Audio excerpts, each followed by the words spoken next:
दोस्तों आज हम 2016 की एक simple sci-fi romance movie Passengers की स्टोरी को देखने वाले हैं, जिसकी IMDb रेटिंग है 7 आउट ऑफ 10 और रॉटेन टोमेटोज पे ओनली 30% फ्रेश। मूवी में मेन किरदार है गार्डियंस ऑफ द गैलेक्सी का डफर क्विल, जिसके कारण ही थैनोस भाग पाता है और अंत में आयरन मैन को अपनी जान देना पड़ता है थैनोस को रोकने के लिए। तो इसकी भरपाई की कोशिश में डफर क्विल यानी क्रिस प्रैट ला रहे हैं द टुमारो वॉर मूवी, जो कि टाइम टेबल से रिलेटेड एक साईफाई एक्शन मूवी होने वाली है और इसे जुलाई में रिलीज कर दी जाएगी।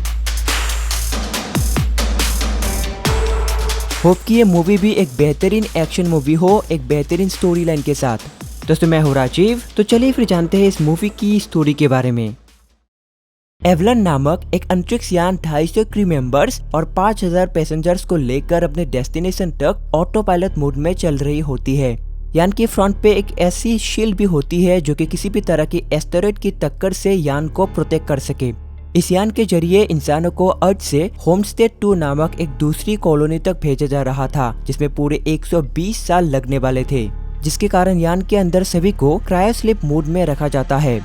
क्रायोस्लीप एक ऐसा प्रोसेस है जिसके जरिए एक इंसान को सालों तक एक स्पेसिफिक चैम्बर के अंदर रखा जाता है, जिससे उसकी फिजिकल और मेंटल एजिंग पूरी तरह से रुक जाती है। मतलब उस चैम्बर में अगर कोई 100 सालों तक भी रहे तब भी वो चैम्बर के अंदर प्रवेश करने के वक्त जैसा दिखता था 100 सालों के बाद भी वैसा ही दिखेगा। लेकिन 2021 तक नासा या तो दूसरी कोई भी ऑर्गेनाइजेशन अभी तक ऑफिशियली क्रायोस्लीप प्रोसेस को पॉसिबल कर नहीं पाए हैं। ये specially space related long distance travel के लिए जरूरी होता है।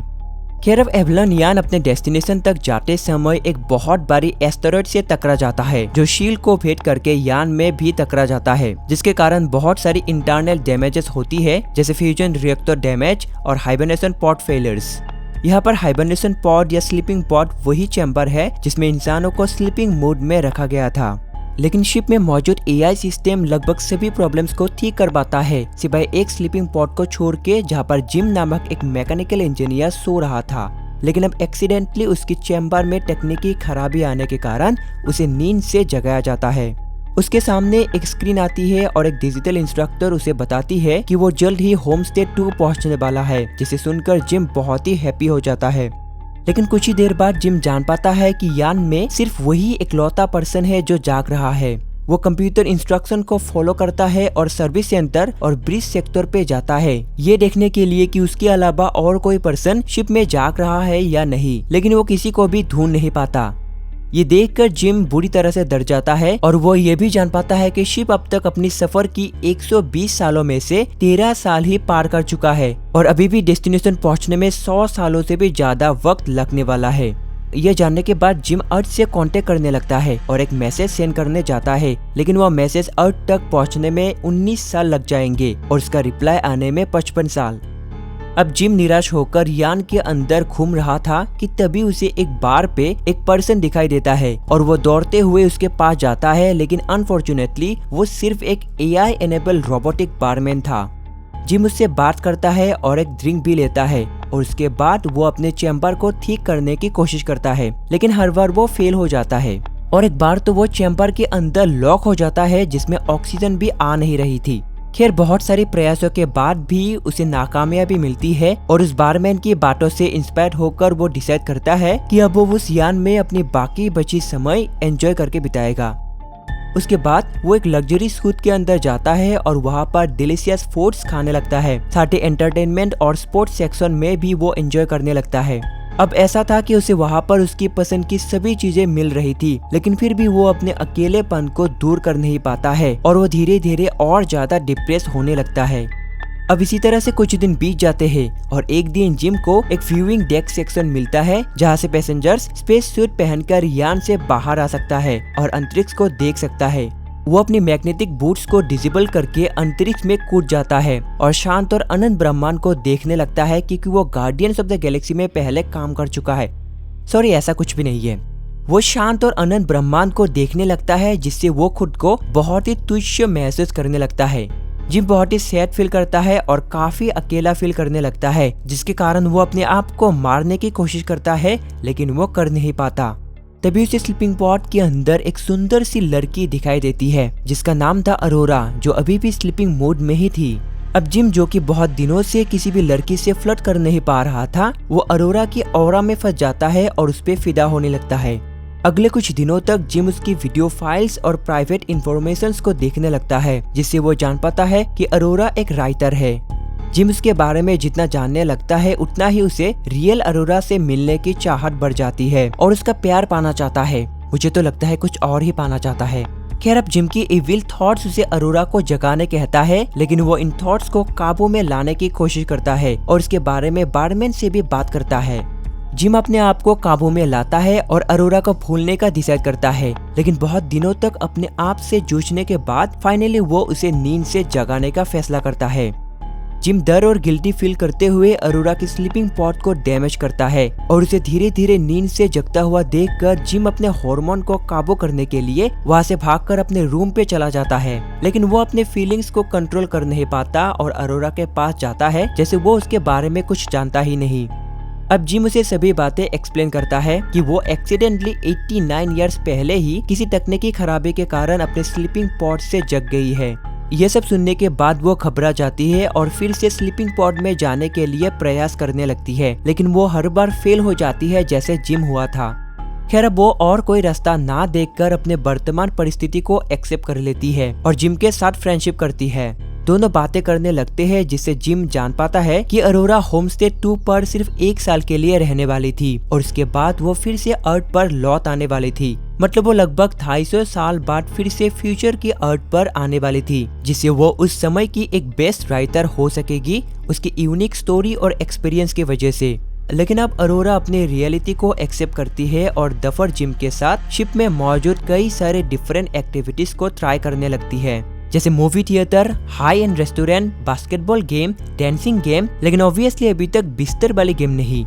कुछ दिनों बाद जिम अरोरा को एक डेट पे बुलाता है और दोनों स्पेस सूट पहनकर व्यूइंग सेक्शन पे जाते हैं और अंतरिक्ष पे कूद जाते हैं। इन सब से अरोरा भी जिम को पसंद करने लगती है और उसके प्यार में पड़ जाती है और उसी दिन से दोनों जब चाहे जहाँ चाहे सिर्फ अपने बॉडी को गर्म रखने की कोशिश करने लगते हैं। इसी तरह से कुछ दिन बीत जाते हैं और एक दिन अरोरा उस रोबोटिक बारमैन से बात कर रही थी।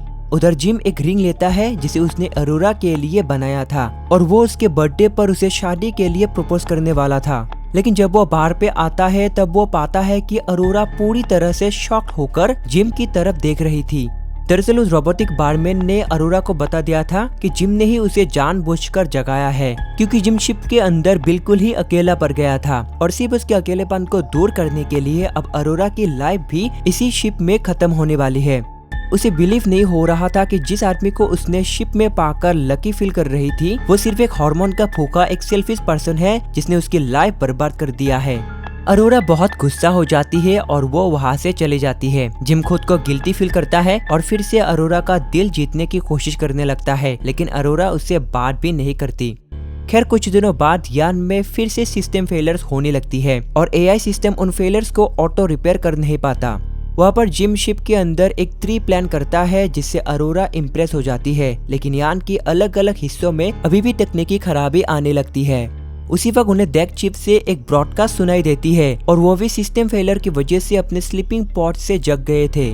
उसके बाद चीफ उन्हें ब्रिज पर ले जाते हैं और बताते हैं कि शिप की डाटा डिस्प्ले टूट गई है और अब तीनों को मिलकर मैन्युअली डाटा कलेक्ट करना होगा और सभी कल से यान को ठीक करने का प्रोसेस शुरू करने वाले थे। लेकिन उसी रात जब अरोरा स्विमिंग पूल में थी, तभी वो एक बड़ी सी वाटर बॉल में फंस जाती है और ग्रेविटी सिस्टम फेलियर होने की वजह से वो शिप के अंदर ही तैरने लगती है। लकीली एआई सिस्टम के द्वारा उस प्रॉब्लम को ठीक किया जाता है और अरोरा बच जाती है। अगले दिन जिम और अरोरा चिफ को मिलते हैं और चिफ कहता है कि 2 सालों से इस तरह की फेलियर्स हो रही है और अब रिपेयर करने का प्रोसेस कहाँ से शुरू करे वो सोच ही नहीं पा रहा था। लेकिन तभी सडनली चीफ जमीन पे गिर जाता है और दोनों उसे ऑर्थोडॉक के अंदर रखते हैं, जिससे वो जान पाते हैं कि चीफ की स्लीपिंग पॉड में खराबी आने की वजह से उसके काफी सारे बॉडी पार्ट्स डैमेज हो चुके हैं और वो ज्यादा दिन तक जिंदा रह नहीं पाएंगे। चीफ मरने से पहले जिम को अपना ब्रेसलेट गिफ्ट करता है, जिससे वो शिप की ऑथोराइज सेक्शन पर जा सकता है और शिप को ठीक कर सकता है। लेकिन तभी सडनली शिप में रेड अलर्ट शुरू हो जाती है और जिम और अरोरा दौड़ते हुए मेन इंजीनियरिंग सेक्शन पर जाते हैं, जहां पर वो देख पाते हैं कि एक एस्टेरॉयड यान से टकराकर काफी सारे कैबिनेट्स को डैमेज कर चुका है। डैमेजेस फॉलो करने से वो लोग जान पाते हैं कि फ्यूजन रिएक्टर कंट्रोल सिस्टम भी टूट चुकी है। खैर उसे ठीक करने के बाद वो लोग देखते हैं कि रिएक्टर की एग्जॉस्ट फैन ठीक से काम कर नहीं रही है, जिसे सिर्फ बाहर से ही ठीक करा जा सकता है। एग्जॉस्ट फैन अंदर के गर्म हवा को बाहर निकालने का काम करती है, जिसे ठीक ना करने से कोई भी शिप के अंदर जिंदा रह नहीं पाएंगे। अब जिम बिना किसी देरी के शिप से बाहर निकल जाता है और किसी प्रकार फैन को ठीक कर पाता है। फैन ठीक से काम करने लगती है और अंदर की हीट भी एग्जॉस्ट होने लगती है, जिसके कारण कंप्यूटर सिस्टम अपने आप रिबूट हो जाती है। रिबूट होने के बाद शिप की सभी पार्ट्स अब पहले की तरह परफेक्टली काम करने लगती है। लेकिन वहाँ पर बाहर निकली हाई टेम्परेचर जिम की सूट में छेद कर देती है और उस रस्सी को भी गला देती है, जिसके जरिए जिम को शिप से बांध कर रखा गया था। अब जिम शिप से दूर जाने लगता है और अनंत ब्रह्मांड में खोने लगता है। जिम धीरे धीरे बेहोश होने लगता है और आखिरी वक्त में अरोरा से माफी मांगने लगता है कि तभी अरोरा भी एक सूट पहनकर जिम को बचाने के लिए स्पेस में कूद जाती है और उसे पकड़ लेती है और उसे ऑटोरोक के अंदर रख देती है। थोड़ी देर बाद जिम ठीक हो जाता है और वो अरोरा से कहता है कि इस ऑटोडॉक सिस्टम के जरिए वो फिर से हाइबरनेशन मोड यानी अपने स्लीपिंग पॉड में जा सकती है और अपने प्लान के हिसाब से अपना जिंदगी जी सकती है। लेकिन अरोरा इस चांस को भी जाने देती है और वो फिर से स्लीपिंग पॉड में जाने से इनकार कर देती है और जिम के साथ बाकी जिंदगी शिप के अंदर ही बिताने का फैसला करती है। वाह, what A romantic boring life. खैर अब 88 इयर्स बाद सभी क्रू मेंबर्स शेड्यूल टाइम के हिसाब से नींद से जग जाते हैं और वो होमस्टे 2 पर पहुंचने ही वाले थे। लेकिन वो लोग शिप के अंदर एक बहुत बड़ा ट्री और कुछ बर्ड्स भी देख पाते हैं। साथ ही एक बहुत ही बोरिंग स्टोरी भी पाते हैं, जिसमें अरोरा लिखती है कि कैसे उसने और डफर जिम ने शिप के अंदर अपना टाइम बिताया है और मूवी यहीं पर खत्म हो जाती है। तो दोस्तों, अगर आप स्पेस रिलेटेड मूवी देखना पसंद करते हो तो आप द मार्शियन मूवी को भी देख सकते हो, जहां पर एक एस्ट्रोनॉट मार्स पे अकेले फंस जाता है और जिंदा रहने के लिए सभी चीजें भी जल्द ही खत्म होने लगती है। या तो आप क्लोवरफील्ड पैराडॉक्स मूवी को भी देख सकते हो, जहां पर दिखाया जाता है कि कुछ साइंटिस्ट की एक प्रयोग की वजह से स्पेस और टाइम में गड़बड़ी हो जाती है, जिसके कारण डायमेंशंस क्लैश कर जाती है और उसके बाद होती है बहुत सारी अजीबोगरीब घटनाएं। अगर आज की डफर जिम की स्टोरी अच्छी लगी हो या ना भी लगी हो तो वीडियो को लाइक जरूर कर देना। हमारे चैनल से जुड़े रहने के लिए आपको थैंक्स अ लॉट। तो मिलते हैं एक और नई वीडियो में। Till then don't stuck with a duffer for a long time and thanks for watching.